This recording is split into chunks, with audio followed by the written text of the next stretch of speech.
የሐዋርያው የቅዱስ ጳውሎስ መልእክት ወደ ሮሜ ሰዎች ምዕራፍ 2። ስለዚህ አንተ የምትፈርድ ሰው ሁሉ ሆይ የምታማሃኘው የለምን? በሌላው በምትፈርድበት ነገር ራስህን ትኮንናለህ። አንተው ፈራጅ እነዚያም ታደርጋለህ።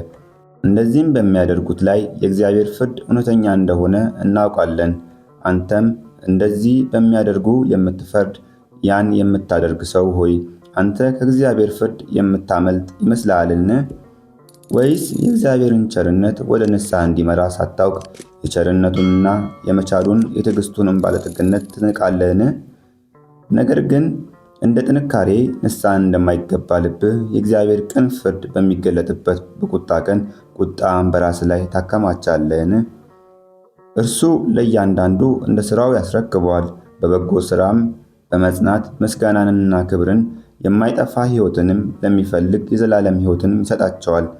ለአመፃ በሚታዘዙ እንጂ ለእውነት በማይታዘዙትና በአምደኞች ላይ ግን ቁጣና መቅሰፍት ይሆንባቸዋል። ክፉንም በሚያደርግ ሰው ነፍስ ሁሉ መከራና ጭንቀት ይሆንበታል። አስቀድሞ ለአይሁዳዊ ደግሞ ለግሪክ ሰው፣ ነገር ግን በጎ ሥራ ለሚያደርግ ሁሉ ምስጋናና ክብር ሰላምም ይሆንላቸዋል። አስቀድሞ ለአይሁዳዊ ደግሞም ለግሪክ ሰው እግዚአብሔር ለሰው ፊት አያደላምና፣ ያለ ሕግ ኃጢአት ያደረጉ ሁሉ ያለ ሕግ ደግሞ ይጠፋሉና፣ ሕግም ሳላቸው ኃጢአት ያደረጉ ሁሉ በሕግ ይፈረድባቸዋል። በእግዚአብሔር ፊት ሕግን የሚያደርጉት ይጸድቃሉ እንጂ ሕግን የሚሰሙ ጻድቃን አይደሉምና።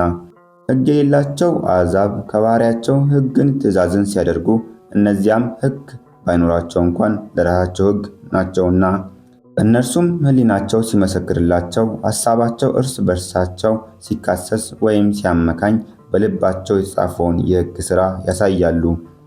ይህም እግዚአብሔር በኢየሱስ ክርስቶስ እኔ በወንጌል እንዳስተማርኩ በሰው ዘንድ የተሰወረውን በሚፈረድበት ቀን ይሆናል።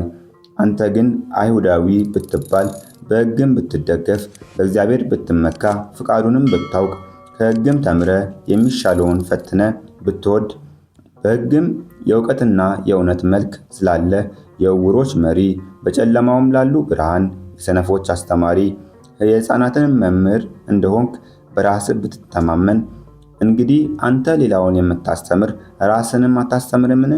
አትስረቅ ብለህ የምትሰብክ ትሰርቃለህን? አታመንዝር የምትል ታመነዝራለህን? ጣዖትን የምትጸየፍ ቤተ መቅደስ ትዘርፋለህን? በሕግ የምትመካ ሕግን በመተላለፍ እግዚአብሔርን ታሳፍራለህን? በእናንተ ሰበብ የእግዚአብሔር ስም በአሕዛብ መካከል ይሰደባልና ተብሎ እንደተጻፈ፣ ሕግን ብታደርግ መገረዝስ ይጠቅምሃል። ሕግ ተላላፊ ብትሆን ግን መገረዝን አለመገረዝ ሆኗል። እንግዲህ ያልተገረዘ ሰው የሕግን ሥርዓት ቢጠብቅ አለመገረዙ እንደ መገረዝ ሆኖ አይቆጠርለትም።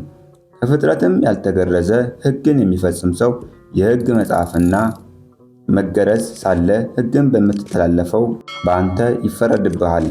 በግልጥ አይሁዳዊ የሆነ አይሁዳዊ አይደለምና፣ በግልጥ በሥጋ የሚደረግ መገረዝም መገረዝ አይደለምና፣ ዳሩ ግን በስውር አይሁዳዊ የሆነ አይሁዳዊ ነው።